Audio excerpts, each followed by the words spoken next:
Más Salud en tus manos. Mi nombre es Paola López y para mí es un gusto poderlos acompañar en este espacio en el cual conversamos sobre varios temas de salud, todo a raíz del COVID-19, de esta pandemia, que como lo hemos dicho, pues aún están presente en Colombia.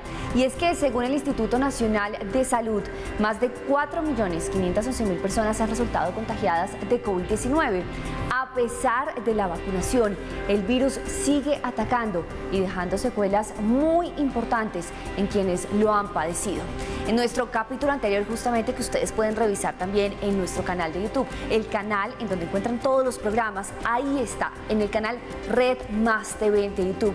Pueden recordar de ese tema del cual tocamos y hablamos, síndrome post-COVID.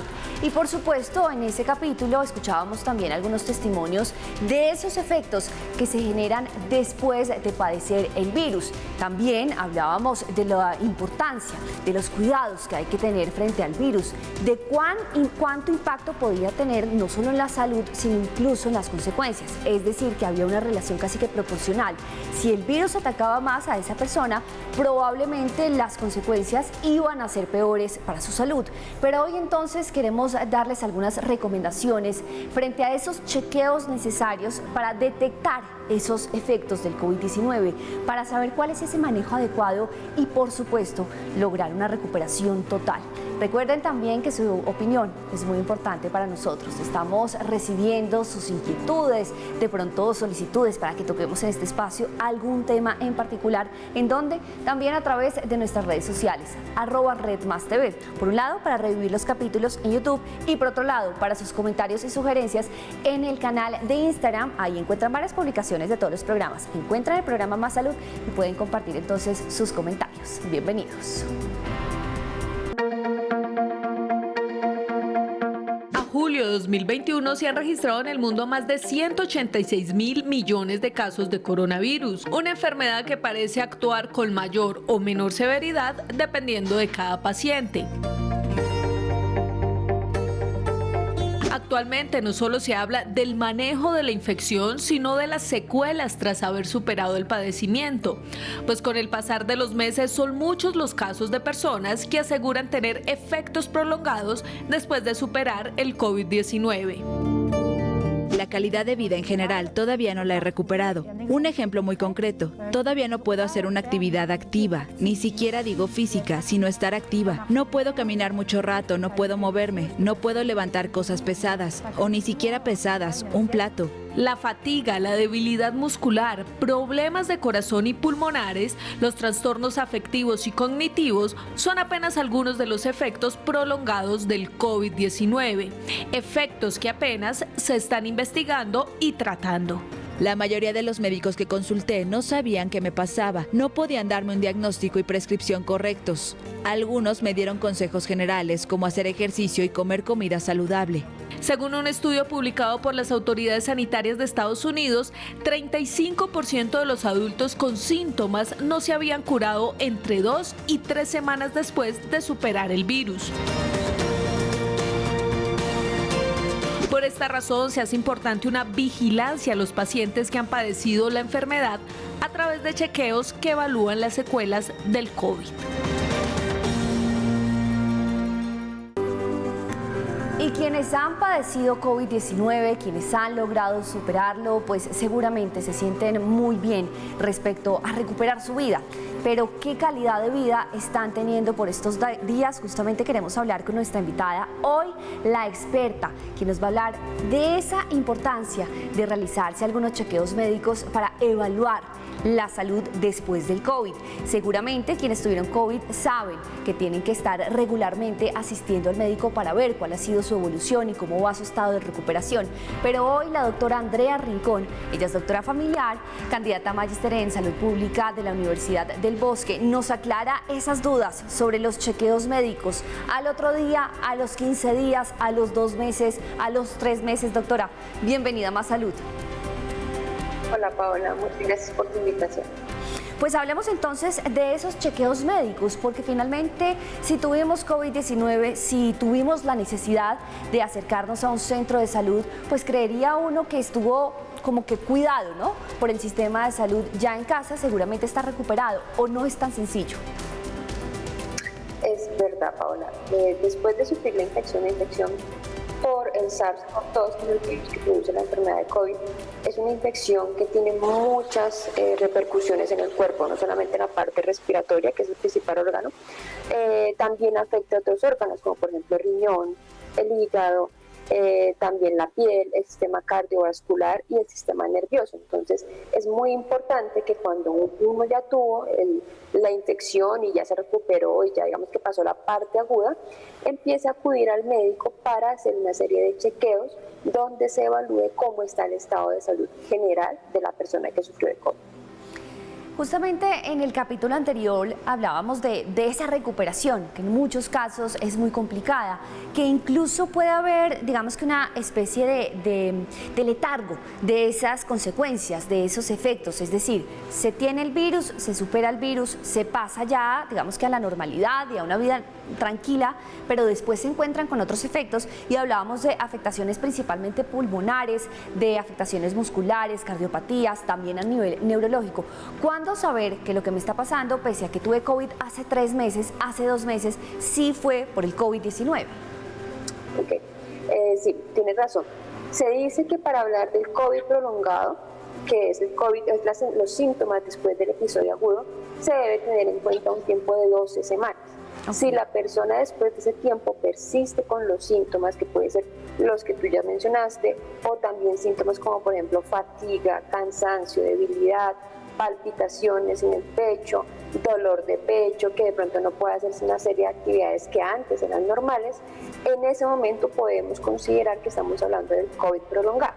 En ese espacio del tiempo lo ideal es que la persona pues esté muy consciente de su salud y que si presenta estos síntomas cuando ya ha pasado el tiempo mencionado, ya debe acudir al médico, hacer una serie de exámenes, no solamente respiratorios, también exámenes del corazón, exámenes a veces pues del cerebro. También se recomienda en algunos casos hacer una serie de exámenes pulmonares como las tomografías para ver cómo va el estado de inflamación o de recuperación de los pulmones. Y podríamos hablar entonces, doctora, de un COVID prolongado silencioso, es decir, para entrar en materia con el tema de hoy, hay una lista de chequeos que todos deberían hacerse después de tener el COVID-19, pese a que no sientan esa fatiga, ese dolor muscular o esas otras consecuencias que hemos mencionado. En general, se recomienda que estos chequeos se hagan en pacientes que han estado asintomáticos o con síntomas leves que han pasado su aislamiento en casa.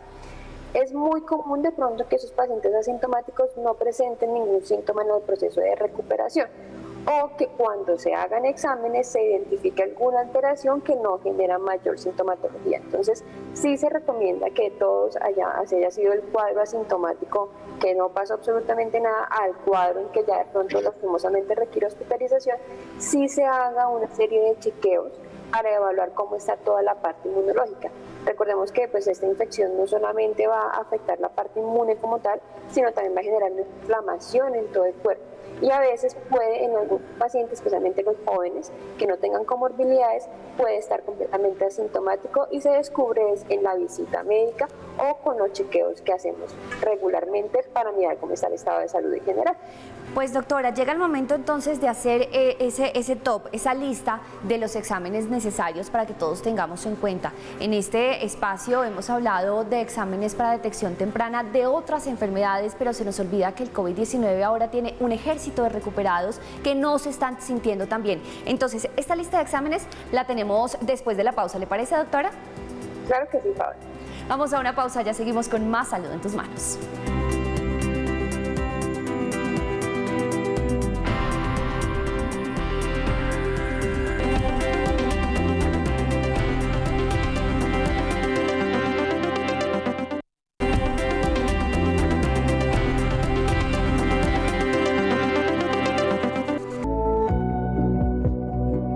Las principales afectaciones derivadas del COVID-19 suelen ser: las complicaciones inflamatorias generan alteraciones de la función pulmonar. La inflamación producida por el virus hace que llegue menos flujo al cerebro, provocando delirio. Un alto porcentaje de personas que han ingresado a UCI presentan problemas de memoria, así como pérdida de olfato debido a la alteración del sistema nervioso central.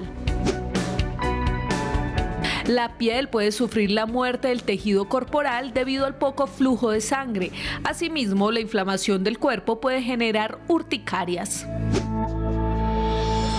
Algunos pacientes han presentado miocarditis, otros incluso muerte súbita. La inflamación del organismo y la pérdida de masa muscular provocan que algunos pacientes presenten dolores musculares repetitivos y artríticos. Es muy necesario que después de superar el COVID se lleven a cabo ciertos exámenes para descartar enfermedades, evaluar la salud y generar tratamientos efectivos.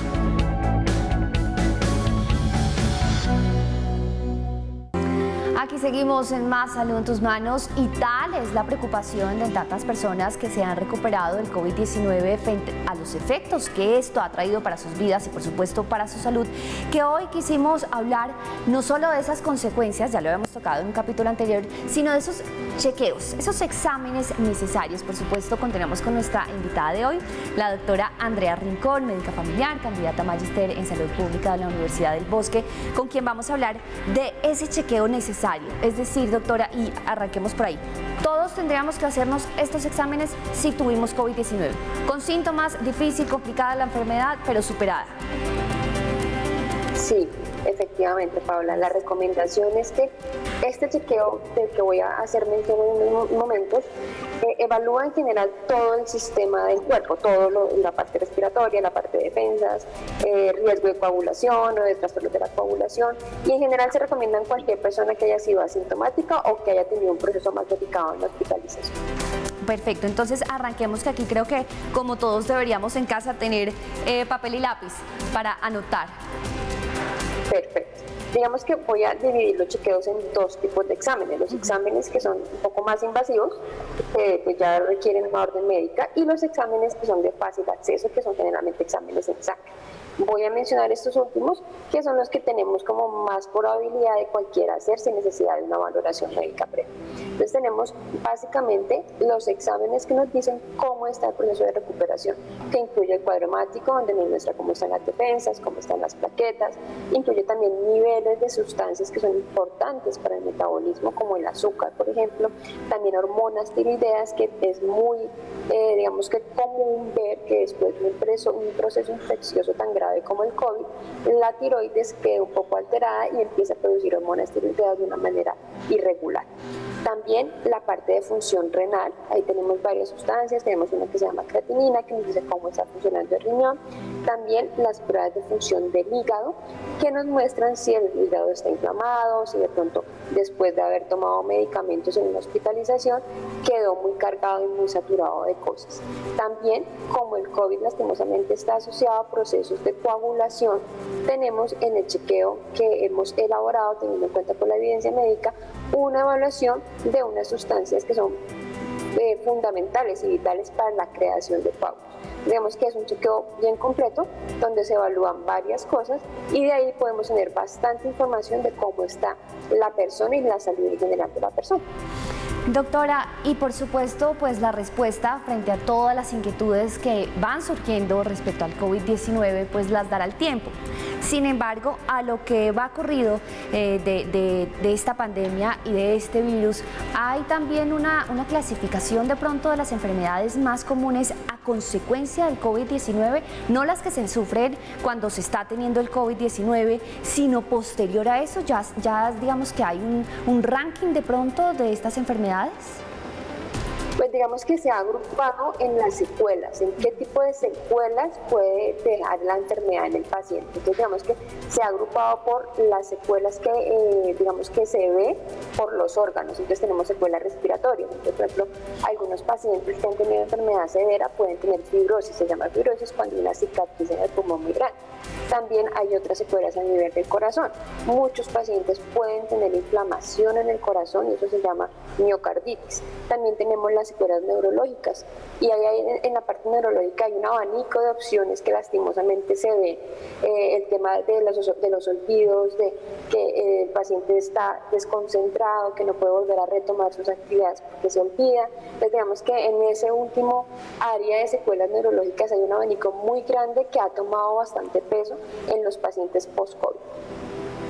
Bien, doctora, llega el momento también de hacer contacto con nuestros televidentes, a quienes agradecemos su participación tan activa a través de las redes sociales, y quiero compartir justamente uno de los tweets que nos han enviado, porque además tiene que ver con otro segmento que quizá no hemos tocado mucho, porque ya habíamos hablado entonces del tema del corazón, del tema pulmonar, incluso del tema neurológico, ¿no? De esa retoma de actividades que resulta ser tan complicada. Pero quiero que veamos entonces este tweet que nos envía @edadmedia33.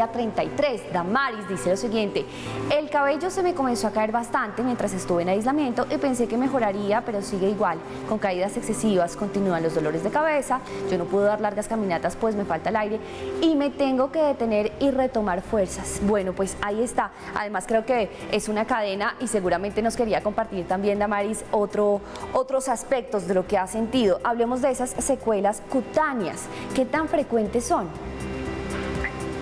Son frecuentes. De hecho, durante la infección se puede ver síntomas cutáneos y muchos pacientes tienen solamente síntomas en la piel. Eso se debe a la respuesta inflamatoria tan severa que monta el cuerpo al tener la infección. Entonces es muy común a veces ver solamente síntomas cutáneos. Pero también la misma inflamación y el mismo proceso de recuperación del cuerpo después de la infección puede favorecer que haya trastornos inflamatorios en la piel, que pues la gran mayoría tienen un control y un adecuado seguimiento y tratamiento y no pasa a mayores, pero que sí generan obviamente bastante incomodidad en el paciente. La caída del pelo es algo muy común, especialmente en las infecciones tan severas como esta. En este escenario sí se recomienda hacer una evaluación con unos exámenes, poder mirar cómo está la tiroides, cómo está la vitamina D, que es vital para todo este proceso. Y además algo importante, en el aislamiento no salimos a tomar el sol. Y lastimosamente el cuerpo humano depende del sol. Si no tiene exposición al sol se baja la vitamina D, eso afecta en el pelo, afecta en la piel. Entonces es una cadena de situaciones que impactan negativamente la salud también de las personas que están en aislamiento. Doctora, hay una premisa constante respecto a quienes padecen de COVID-19 y es que a cada quien le da diferente, pese a que hay, digamos que diagnósticos de salud previos que sí dejaban evidenciar que un COVID-19 pues podría ser incluso mortal. Hablamos de otras personas, incluso de historias cercanas. No, es que mi primo de 21 años, deportista, no fumaba, no tomaba y le dio durísimo. O un señor más adulto, también con buenas condiciones físicas y excelente alimentación, también le dio duro. Entonces, digamos que también partamos de ese hecho que el COVID-19 puede sorprender. Y hablamos de la prevención, que hay que seguir usando el tapabocas, el distanciamiento físico, también el lavado de manos y seguir con esas restricciones y esos protocolos de bioseguridad. Pero prevenir estos efectos, ¿es posible? ¿Hay algún ABC de pronto que nos sirva después del COVID-19 para tener en cuenta? Sí, y digamos que la idea también es tenerlo en cuenta en este momento, los que no han tenido la infección, que es vital. Cada vez la evidencia médica es más clara en demostrar que entre uno más hábitos saludables tenga mejor dieta, consuma más frutas y verduras, menos comida procesada, actividad física, eso es un factor protector para que en caso si uno le llega a dar, le dé mucho más suave porque el cuerpo está fuerte y está bien nutrido. Todo lo opuesto pues pasa en un paciente que tenga problemas de peso, que no se cuide, que fume. Seguramente ellos son los que más adelante van a tener más secuelas. Entonces, los pacientes jóvenes, mi llamado es siempre intentar como tener muy buenos hábitos.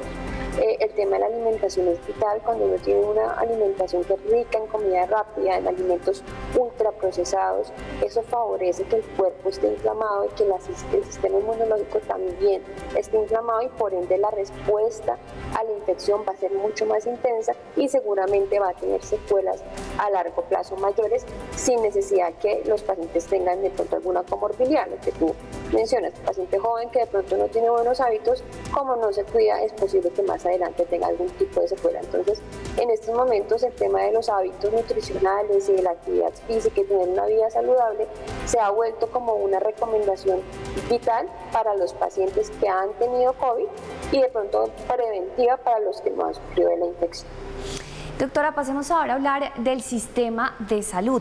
¿Hay de pronto algún llamado que también se esté haciendo de parte de diferentes entidades respecto a estas personas recuperadas y a las secuelas o efectos que puedan tener? Es decir, así como vimos un protocolo de manejo para las unidades COVID-19 y los demás pacientes pues tenían otro lugar de acceso, también va a haber algún programa especial para quienes están recuperando y están presentando estos síntomas que igual resultan ser comunes y que ya empiezan a sumar millones de personas.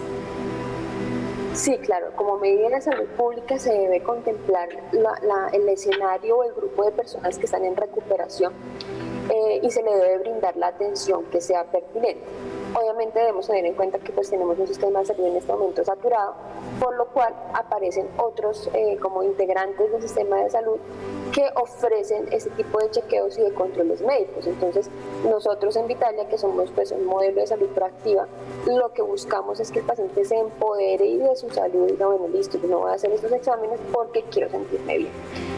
Lo ideal es que esto también sea un protocolo, que el paciente si sigue con síntomas, estamos hablando de un escenario de un COVID prolongado, se le ofrezcan los escenarios de rehabilitación. En el caso que se identifique alguna comorbilidad grave o seria, como por ejemplo una miocarditis o una fibrosis, también se debe asegurar que el paciente se rehabilite, que son los escenarios que de pronto van a corto plazo seguramente a tornarse muy importantes en el proceso de recuperación del paciente. Entonces, sí hay en el sistema de salud diferentes integrantes de actores que ofrecen, digamos que de algunas respuestas. Lo ideal es que sí haya un protocolo para que cada paciente, según su cuadro y según su historia, tenga unas opciones de manejo y de rehabilitación a largo plazo. Nos está acompañando la doctora Andrea Rincón, ella es doctora familiar, candidata a Magíster en Salud Pública de la Universidad del Bosque. Ya seguimos hablando con ella sobre estos efectos, porque este tema de verdad que nos ha inquietado respecto a tanta gente que gracias a Dios se ha recuperado, pero sigue con esas molestias y no ha recuperado su vida saludable. Ya volvemos.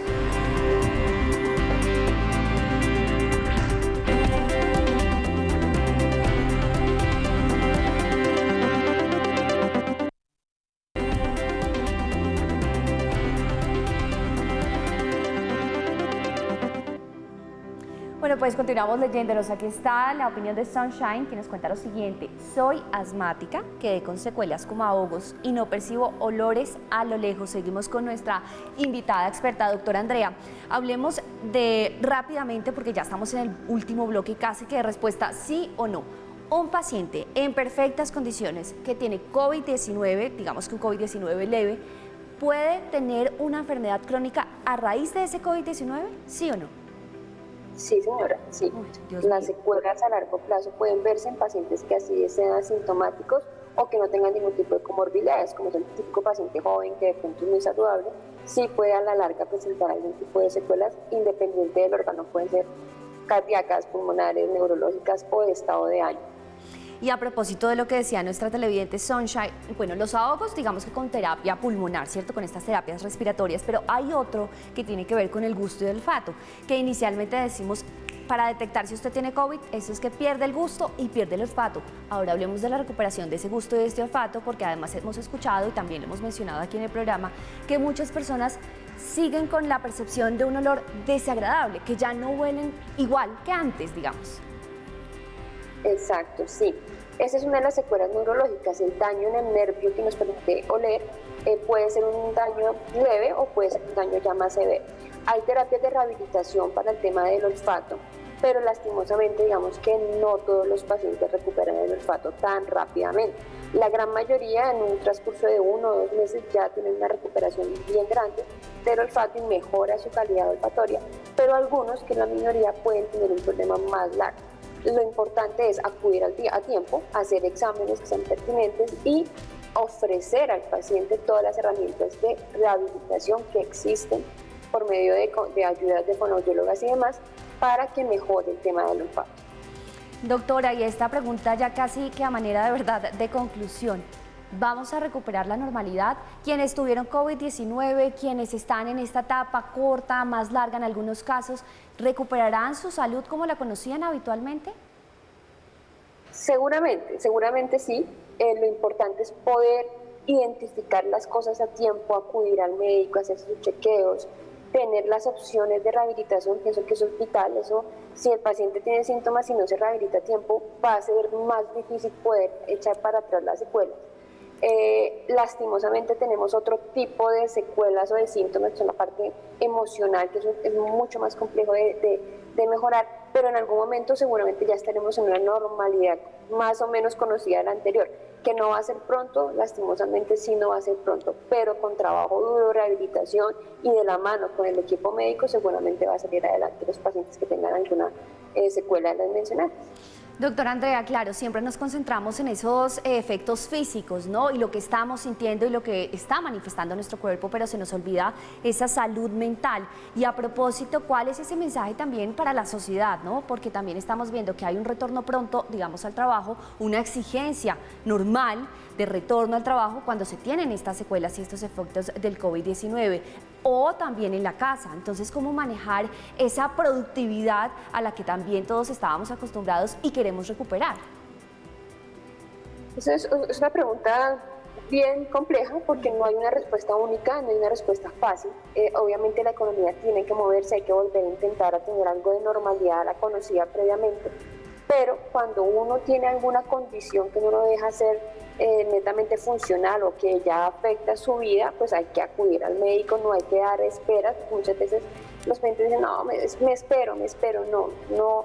El mensaje es no esperen, acudan al médico. Hay servicios diferentes en sus EPS, en sus aseguradoras, servicios particulares como somos nosotros, que podemos ofrecer, digamos que alternativas de manejo y lo más importante, diagnósticos en el momento que sea más importante para poder dar un tratamiento. Entonces la recomendación más básica y más como importante es no dar espera. Acudan al médico, intenten tener buenos hábitos nutricionales, intenten tener actividad física, así sea poquito.